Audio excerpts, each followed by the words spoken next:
Okay, welcome. Oh, yay, we did it. Thanks, Kim. So For great to those see that you. don't know, this is our third try. Oh, The yeah. gods of Wi-Fi are not being friendly to us No, today. no. Yeah, and all of the buildings in Spain, for the most part, they don't have any forests here, So they build everything with these big, heavy bricks. And so all the buildings, the Wi-Fi in between, different rooms and so forth is terrible because there's just, there's these thick brick walls in Yeah. between everything. My husband was born in Rome. But he immigrated to the Bay Area when he was like 3 years old. But he's a dual citizen. Mm. And so, even when we met, this was 25 years ago now, actually, even when we met, we knew we wanted to move to Europe.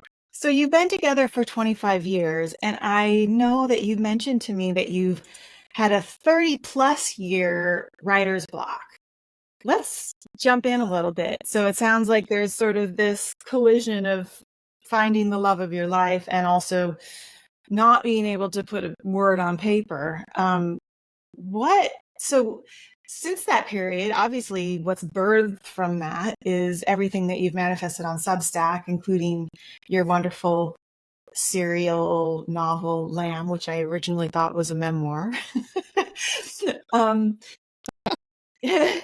There's some real life in it, Yeah. but it is fiction. So, but I Yeah. mean, that's how every writer is. Yeah, absolutely. So describe that period. I know you were talking to a lot of writers. What was that writer's block for you? And how did it, what was the catharsis that eventually led you to Substack? I think so. I wrote a while ago on Substack. I think the title of the post was called "Don't Be a Jody," and I described how very early on I knew I wanted to write. I read Harriet the Spy. I was a spy. I had a pen name. Me and Holly Starley just talked all about Xavier Gadfly and Jessica Jane and all that. Um, and uh, I went to a summer school between my junior and my senior year in high school, and it was a science fiction fantasy course. And I had a very, very negative experience with the teachers. They were a husband and wife co-teachers, and they should have known better. They were very unkind and in their comments, and I was really, really crushed when I turned in my first story, and they later apologized to me. I mean, they later Wow. admitted, that they were too harsh, and so they apologized, and it didn't really help, you know what I mean? But I think that countered, along with just a lot of things that were going in my life, the gay thing and the life thing and the family thing. I just became incredibly self-conscious about everything, really, but about my writing as well. And so I could not complete.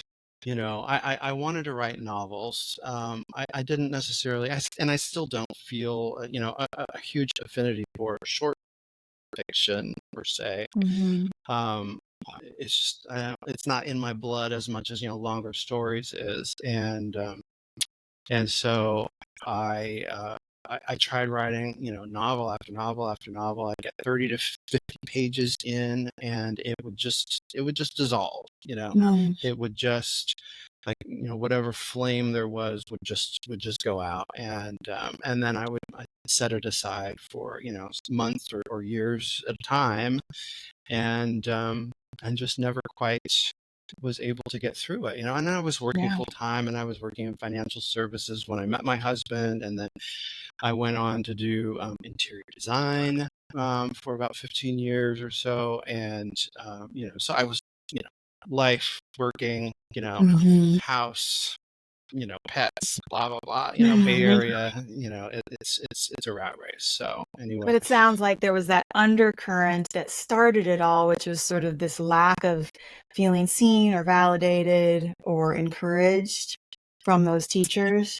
yeah, yeah, that was a lot of it. And, the thing I think I've come to realize is that I was trying to sort of wrap myself in this kind of cocoon, and we talked a little bit about before about, you know, the the fantasy genre, how much it spoke to me, and how, being in that other world when, the world I was in with a very conservative family, it just wrapped me in this feeling of comfort, Mm, and I think that in a way I was trying to replicate that as a writer and in my writing, as I was feeling that in my reading as well. And mm, I just they a lot of people say, if you, write what you want to read, if you're not finding something that you want to read, write it yourself. You know what I mean? And I think I was trying to do that, but at the same time, um, it's never a complete thing. You don't. I don't think you don't find completion in your writing. mm, You find completion in your actual life. You know, mm. Writing can be so many different things to so many different people. You know what I mean? But for me, at any rate, it's only been, finding a certain amount of groundedness and mindfulness and sobriety, in my actual life, um, that just it wasn't translating in the writing journey. It wasn't Yeah, until I switched to writing a realistic story that kind of vibrated on the same, wavelength as my actual life, that I was able to complete it. And that was in, my first novel, Waterspout. That was I started that during the lockdown in 2020, and so uh, that's the story that came before Lamb, and Lamb's kind of in that same, sort of vein. Lamb, my serial on Substack, is yeah, it's it's got a lot of similar themes, similar yeah. characters, I suppose, but while being also completely different. So Your character Lamb, you created a character who isn't made for the cruelty of this world. I mean, he is such a gentle soul. Um, yeah, and I get the sense that maybe that resonated with that part of you that was longing to be seen and validated, that didn't get that. yeah, yeah, yeah. I think you're absolutely right. I mean, um, Lamb is a very, very gentle soul, despite what he looks like. The cover picture that is, Yes. of this kid with this crazy mohawk, and I think that that's maybe uh, a suit of armor, so to speak, that Lamb puts on to try and blend in with a world which is, is very sort of, not always gentle like he is. And so, it's it's yeah, um, that does resonate with me. That's how I think I felt for a long time, and so, that is a part of me, I think, that, I wanted to kind of give voice to, and, you know, create this character that could, sort of say those sorts of things. And I think a lot of people feel that way. I think a Mm, lot of people feel just battered by the world. And I mean, mm. look at the world, where it's, there's a lot of battering going on, and, Yeah. to say the Yeah. least. So, I hope, and I think I've found a lot of people are really, sort of falling in love with this character who expresses that. Yeah, they are falling in love with him, and you by default, because there's a sensitivity and a vulnerability and a fragility that I think we all want to own in ourselves. It's what drew me to doing the Unfixed work. It's like I want to know that there's something redeeming and beautiful and powerful in the frailty. And Yes. it's almost, you said somewhere in one of your essays, it's almost it's there even more. It's revealed there, where we think that in the gloss and the glitter, that's where we're going to find all that power and that beauty, but that's just transient. I want to know we've talked a little bit about Unfixed, and you've been following the videos and commenting, and you shared indirectly and directly about some of your own journey with mental health. Yes. But I don't know a lot.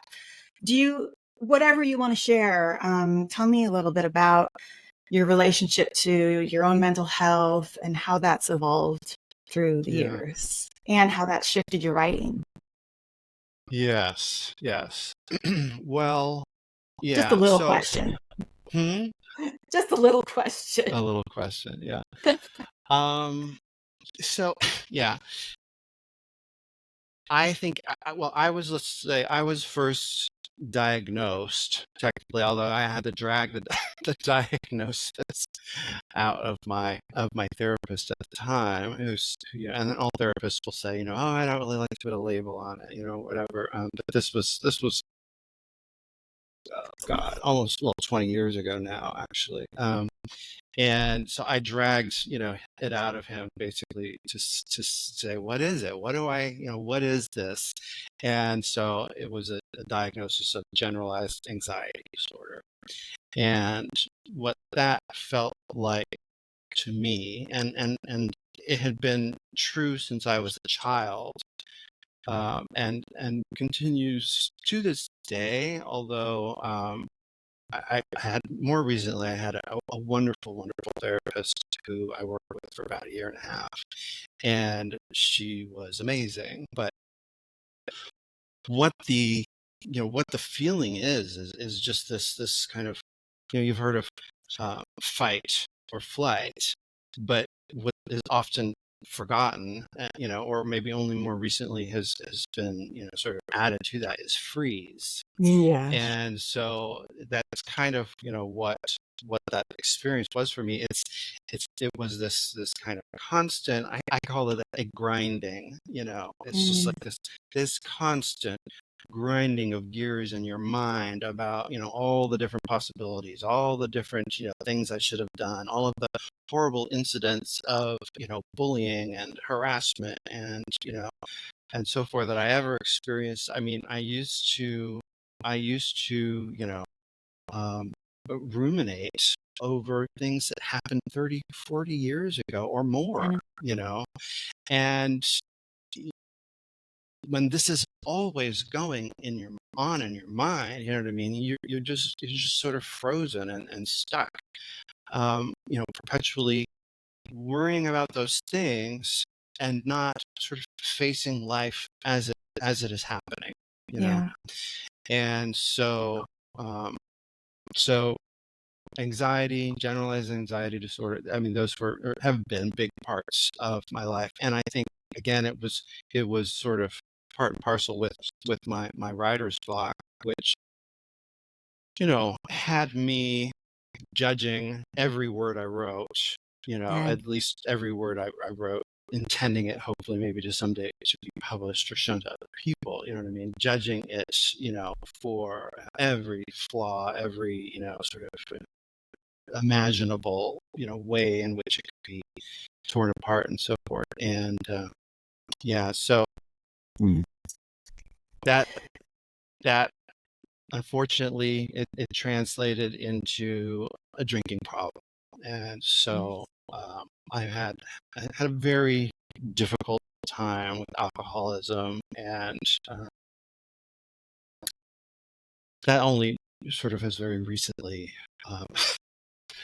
resolved itself, let's say. I mean, 2+ years sober now, and Well, I congratulations. And we thank you. know alcohol quiets that voice. When we have that intrusive thinking, and we aren't given the tools to, help ourselves with that intrusive thinking. How do we escape that noise in our Yeah, it heads? more than quiets it. I mean, the idea it wasn't just quiet the voice; it was just obliterate. You know what I mean? Just completely obliterate all that fear, all of that anxiety.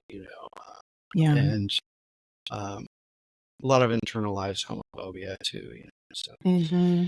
yeah. So it's actually since we moved here that I finally officially got sober, and I'm so glad I did, but Yeah. it's just an evolving, it's one day at a time, as I One day at a time. Yeah. I'm diagnosed OCD throughout Yes. my childhood. I had a lot of that intrusive thinking, a Yeah. lot of that anxiety. And one of the things that I've learned about more recently is the exposure therapy that is often used with anxiety and OCD, which is just to essentially teach your brain that which it thinks is a danger or a threat in little doses starts to go, oh, this isn't so dangerous after all. I'm Mm-hmm. going to live. I'm going to Mm-hmm. survive. Yeah.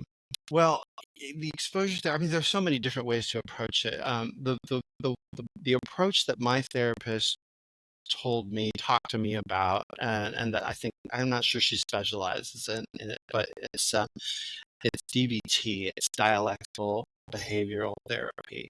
Mm-hmm. And a big component of that is mindfulness. And so there's a lot that of research. There's a lot of different techniques, a lot of different methods that we talk about. I actually bought the manual for the training manual for Wow. therapists for the DBT, because it's got a very, very robust um, section on mindfulness. And so there was that component. The idea, I think, kind of for that is just to sort of forgive yourself for, and also to sort of honor what you are experiencing, and while at the same time, going forward, trying to, imagine ways that you can kind of help yourself, move forward, get past, what previously would have been a huge sticking point, or, would have been, one of those things that kind of sent you into a tailspin and so forth. So, um, Yes. yeah, I so love what you just shared about that, because that reminds me of the article that I just read this morning, the essay called Alive or something like it. yeah, And when you talk about this experience of being kind to ourselves and having yes, grace with ourselves or forgiving ourselves when maybe we're mindless. And that relates to sort of what you talked about in this essay around, the wellness culture, for lack of a better term right now, is very concerned with everybody being awake and alive. And if you're not, then what are you? yeah, Then you're not living. You said, yeah, that some therapists, maybe this is the one that you talked about, but you're noticing this in some of even the work that you're doing, where she said, we can't experience the past, we can't experience the future. And if we're living in the past or the future, we're not really living. And you go on to say, again, we get it, carpe diem and all of that, but must the alternative to mindfulness be some kind of zombie existence? And I love that right, you're pointing this out, because there are so many people that maybe don't have that immediate choice to yeah, just, awaken. And yeah, yeah, and I really feel like you understand sort of the essence of Unfixed, is that we have to embrace that darkness, and that sometimes the ugliest moments are the ones that carry the beauty and the grace. How did you come to this understanding yourself? uh, I don't, I don't, uh, I don't know, it just so. Uh, in college, I studied rhetoric, which is, it's very murky to a lot of people. A lot of people think, rhetoric, like, Socrates, like, Aristotle, classics, that kind of thing, which it is. But it's also, I loved it because I got to study all sorts of different subjects, like the rhetoric of women's film, for example, was one of my favorite. And we got to watch all these old Betty Davis, Joan Crawford, um, Gilda, what was her name, Rita Hayworth movies. And the teacher, she used to dress in these gowns in class, and she was done up as Rita Hayworth, and she insisted that we watch these films on celluloid, like actually projected. One of the things that I loved about that, about rhetoric, about that whole process, was that it teaches you to kind of find the cracks in things. Find where there's just that little voice in your mind that's saying, what is that? You know what I mean? Because that's very often sort of an in to understanding something better. And I was feeling that with, sort of the I hate to say it, I hate to lump it all together, but we've said it. So for the wellness industry, so to speak, and then this concurrent, sort of talking about, are you really living with eyes wide open? Are you really, are you wide awake? Even, even the term woke, has that kind of connotation. And so it's, as you say, the alternative to not being those things is what? You know what I mean? Like, do we offer a path for people who are not experiencing that? You know what I mean? For example, somebody who's dealing with mental health issues, you know what I mean? Someone who's dealing with anxiety or OCD or, any sort of, different kinds of things where you don't always, in fact, you frequently don't feel like you can process the information that's coming at you from the world and, and fit in to, sort of normal, quote unquote, normal society or whatever. And so, I think it's really, really important that, people be sort of honored and, where they are right at this moment, regardless of their mental health situation or their physical health situation, their economic or, geographic situation. I think, we talk about privilege, you know what I mean? We talk about, living your best life and so forth. Well, where does that leave, the vast majority of humanity, who don't have the opportunities that, maybe we in Northern Europe or, the United States or whatever have available to us, and even within the United States, I think that we often overlook even, how it is for someone to watch TV, watch movies, walk down the street and see people, just, totally enveloped with, affluence and so forth, and feel to themselves like, what about me? You know what I mean? Where do I fall into this? So, I think it's really important, and that was what that article was kind of trying to get at, Yeah, and it's just it lit me up. I just love it when, like you said, you like to find the cracks in things. Yeah. And something so seemingly like harmless, like wellness, like what could be bad about that? And awakeness. And but I love that we need to question that too, not in the sense that there's not, I mean, we absolutely can practice these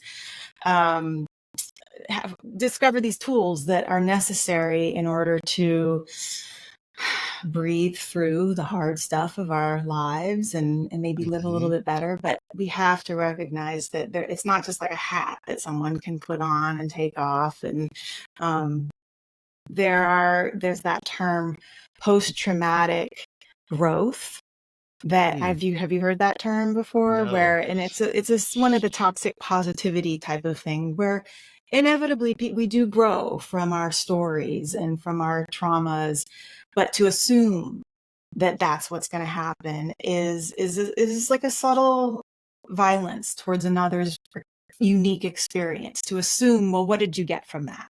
What are you learning from this? And inevitably maybe they will, but I don't think that we have to assume that when somebody's going through shit that there's going to be a period where they have this like aha post-traumatic growth afterwards. It might just be really fucking hard. Yeah. And we need to hold them there and honor that as just as vital as the aha moments that may or may not come later. Yes. Yes. Yeah. I think it's a lot about. I've had this kind of a little bit of I don't know if it's quite an epiphany recently. You know what I mean? But I came to this, and it's through, it is through this therapy, this dialectical behavioral therapy, this mindfulness, sobriety. I'll say AA. Even though nobody represents it or whatever, but it's for me, it's been incredibly important to pursue a spiritual path in whatever shape or form that takes for you. You know what I mean? And so I think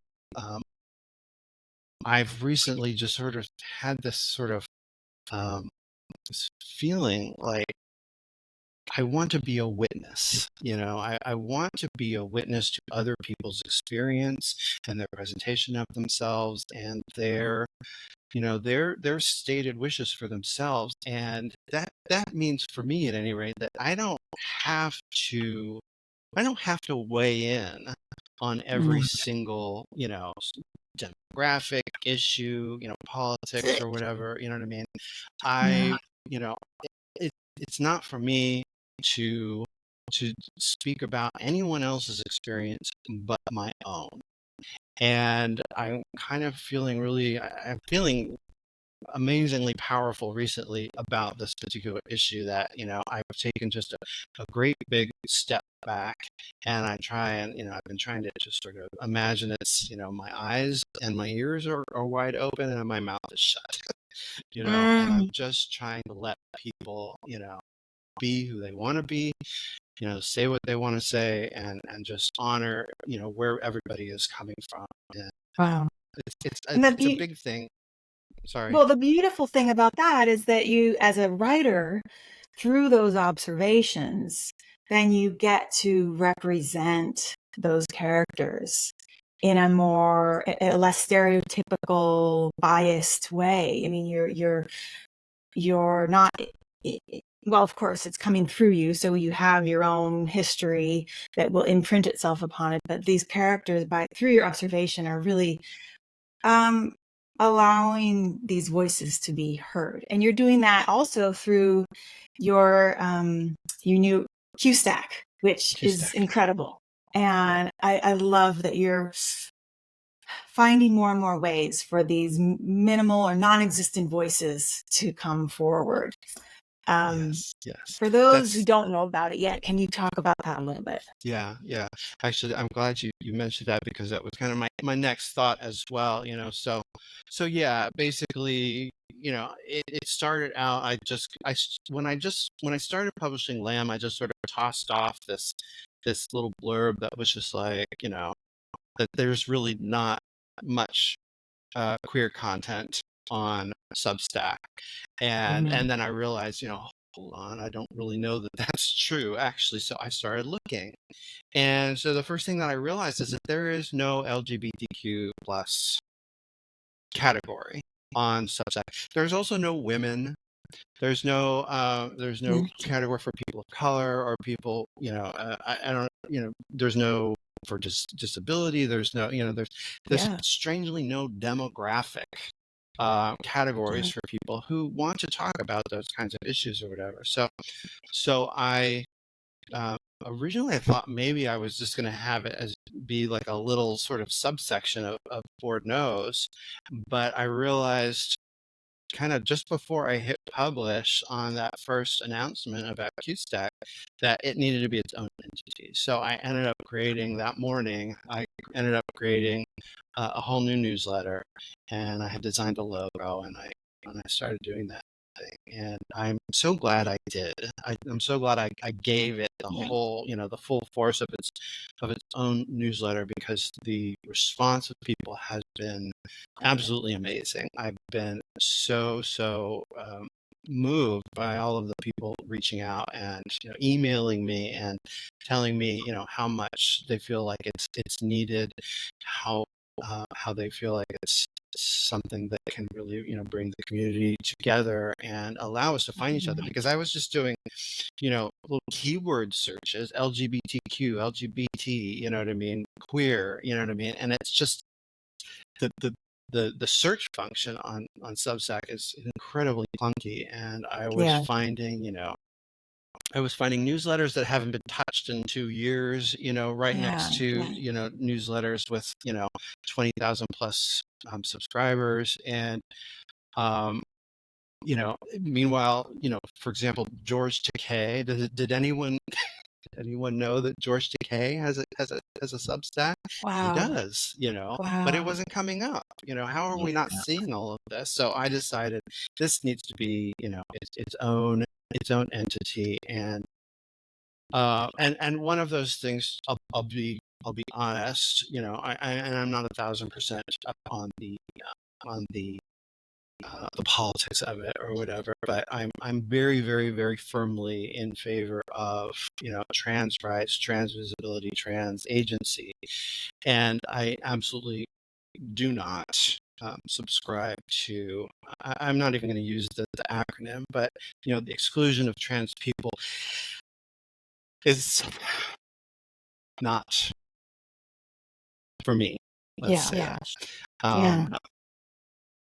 I was shocked. I watched. I think it was Marsha Washington, was it, the early trans rights activist who was killed in New York City, and they did a documentary about her, and they showed a clip from the very first gay parade in New York, and there was a trans activist who was a friend of Marsha Washington, I think was her name, and she was booed. She was booed on the stage, by gay men, by other people. I don't know exactly, you know what I mean, but it just, it just it was terrible. I just didn't. Yeah. I couldn't handle it, really. I've had friends too. I've ended friendships in the gay community. I'll never forget this one time, someone talking about sitting down to dinner at a dinner party, and there was a trans person sitting across from them who was trying to have a conversation. It was a gay couple, and the person was sitting across them was trying to have a conversation with them. And this person, this friend said, and him and his partner just turned to each other and said, "Why is this person talking to us?" What? And I was just like, "Are you?"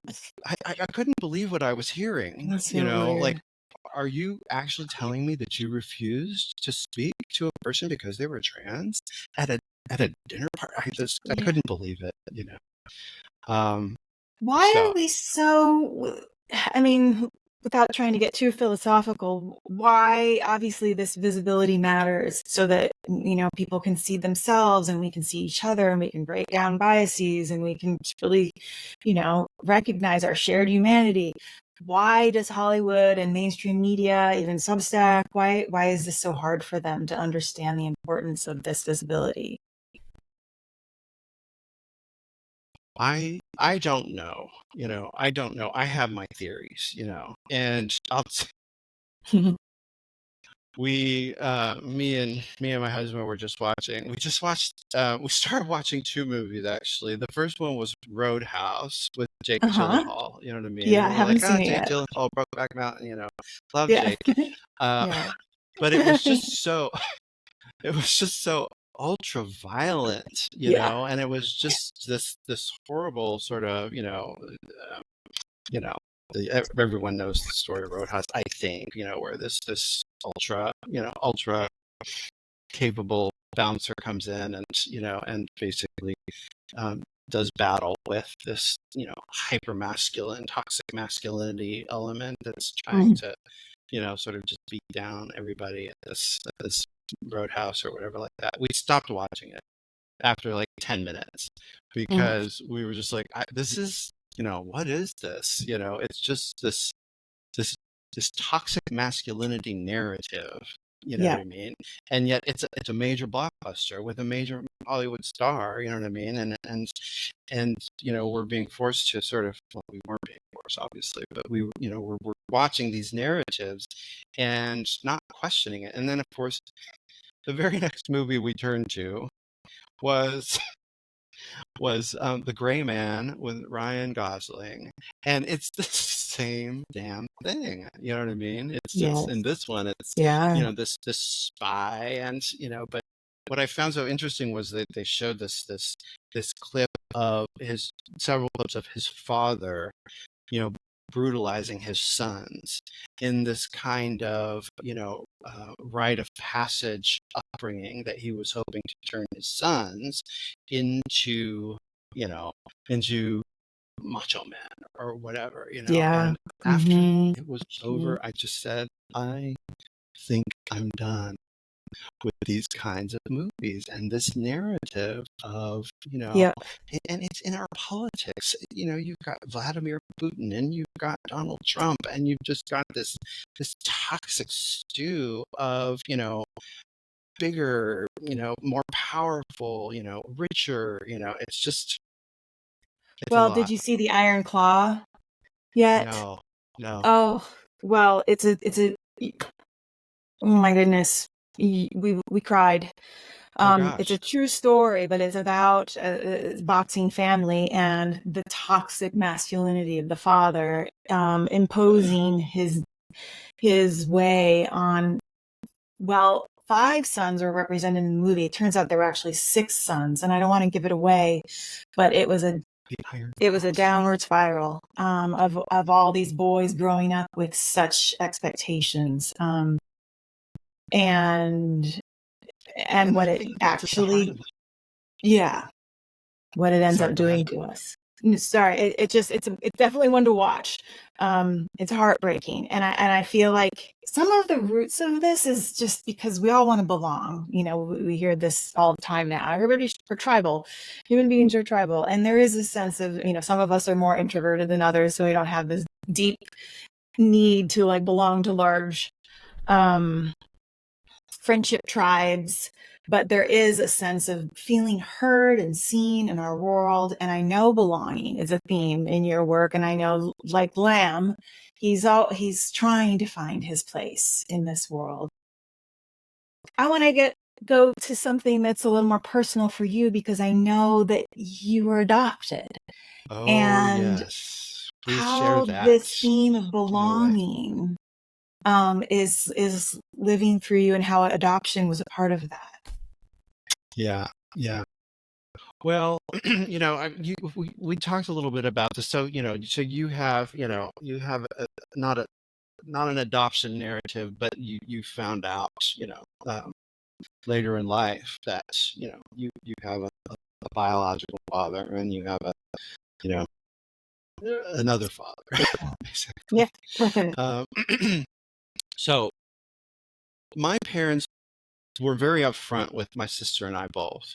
We were both adopted, and they were very upfront from the get-go, that we were adopted. They didn't want to hide that from us. They didn't want to, they didn't want to pretend otherwise or whatever. They thought it was important. To their credit, they got that. I think they did get that right. However, um, there was a bit of a, um, apparently I found this out, and so over the course of my life, my mother mainly has sort of fed me little pieces of information that kind of expanded my understanding of, of that process for me, how I came, to be integrated into this family. And one of the early things that I found out, or I should say, one of the early things that happened that I only found out about much, much later, was that my father didn't actually want to adopt me. He only wanted a daughter. And so it took some convincing, apparently, on my mother's part, to convince him to adopt a second child. And so, and then, yeah. And so, and then, um, they knew, my birth name, but they kind of obscured it over time. And so, I was just kind of giving breadcrumbs along the way. Meanwhile, I think,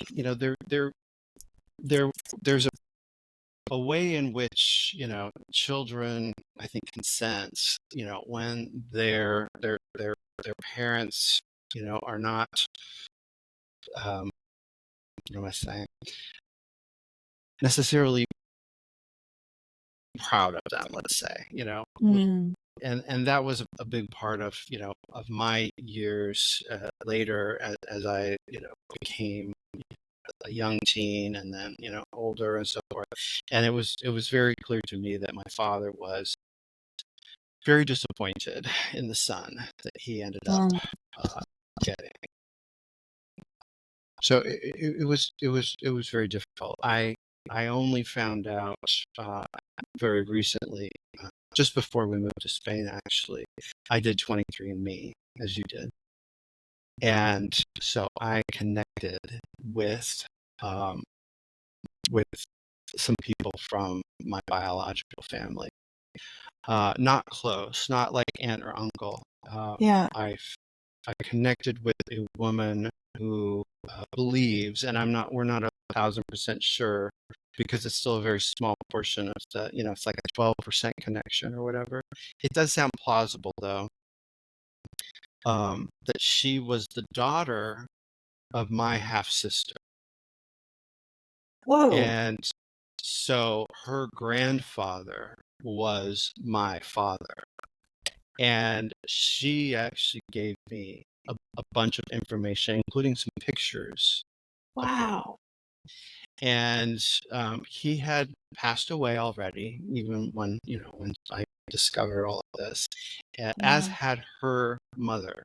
My supposed half sister had both passed away, coincidentally, of alcohol and drug related problems. Wow. And what I found out, interestingly, was that this was a family. My father was a family. He was one of 6 children who were taken away from their mother in I think the 1950s and the early 1950s in Reno, Nevada, because they were living in a car. Wow. So it was a single mother with 6 children living in a car. In a car. And so, they were all taken away from her and were kind of scattered to the winds. And I connected with another cousin, actually, who lives in Texas. And he's the spitting image of me. I mean, we could be brothers. It was very strange to see this face looking back at me and seeing, so when I read about, and I'm almost caught up on your memoir, actually, but when I, started reading, and then I saw that picture of you and your cousin, and you look so alike. I mean, you look like you could be sisters. What is this like for you to discover all these unusual bits of your genetic history? It's tough. So at this point, I I don't really have any family left. Both my parents have passed, all my grandparents have passed. Um, my father only had one brother, and they were estranged for many, many years, You're even talking your before I knew biological about father? it. No, sorry, I'm talking about my adopted father. Okay. Um, and then on my mother's side, I am actually in touch with my mother's only sister and her daughter, um, by email once a year type of thing. You know what I mean? My sister and I are estranged. Mm. After my mother died, I think we had some sort of kind of fundamental disagreements about about things, and so at this point, I feel like I essentially have no family other than my husband. Yeah. You know, Yeah. um, who you can see over here. All That's Bubba, and over here. and over there. Yeah. Um, Fair, fair.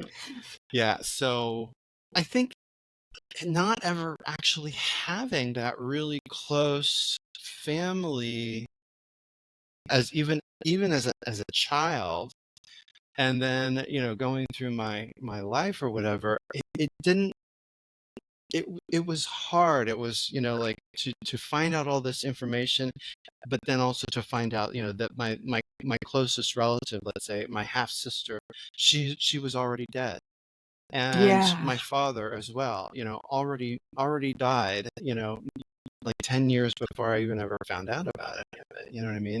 And so it's been a very muted um, sort of feeling on my part about recovering um, those familial feelings. And I think it's not. I actually have kind of a novel or a story or something in mind that I'm kind of tentatively calling um, Six Kids in a Car. Mm. And it's an Wow. imagining of what it must have been like for my father as my biological father as a child, being you know living in a car. And I kind of started it and then I put it aside or whatever. But I think wanting to kind of recover some sense of of understanding that and knowing that, you know what I mean, even though it's no longer possible for me to have any kind of connection with them, is Mm. a little bit kind of like the whole process of writing Lamb, for example, and recovering some of those sort of feelings and ideas. And we didn't mention, but the original I've talked about it, but the original inspiration for Lamb was also a friend of mine from high school. And about 15 years after we graduated from high school, I got a letter from the school that said that he had died. Mm. And so I didn't find out for another almost 20 years how it happened, you know. And so that was the original inspiration for starting this story about this character who shares some of those qualities about his life. So I hope you write the Six Kids in a Car story. I feel the connection with that and Lamb and some of your essays. There's this, we're going back to the beginning of our interview with this gentleness and this fragility, and how in a way your writing is giving your characters and by default yourself a place to rest, whether that's a community through QStack or whether that's a deep friendship or a sense of being seen. There's this poem that I found the other day, and I shared it with you in our interview questions, but I want to read this little segment of it because now it's like, I wasn't going to read it. And now it's like, this is totally, please do. this is you. Just the set part of the poem. It's by Nikita Gill, and it's called Your Soft Heart. And it reads, you are still the child who gently places fallen baby birds back in their nest. You are still the soft soul that gets your heart broken over cruel words. This is why you are important. This is why you will always be needed. And I just like get goosebumps when I read that, because this is what you're doing, Troy. I mean, this is what you're doing for your readers, what you're doing for your authors. This is what you're doing for your characters.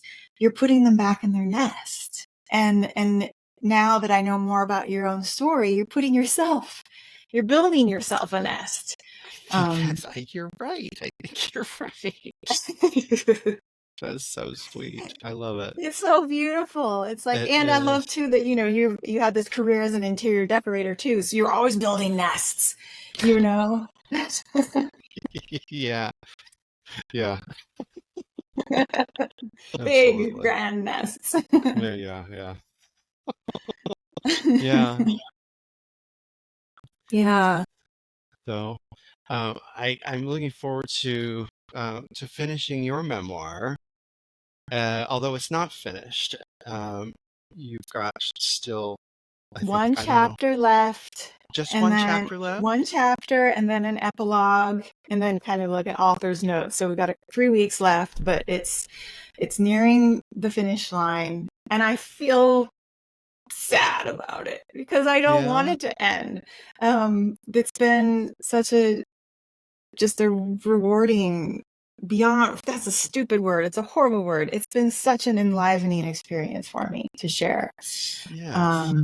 And so I probably will continue writing, but not memoir, because this has been 8 years in the making, and I don't have the brain capacity to keep it going.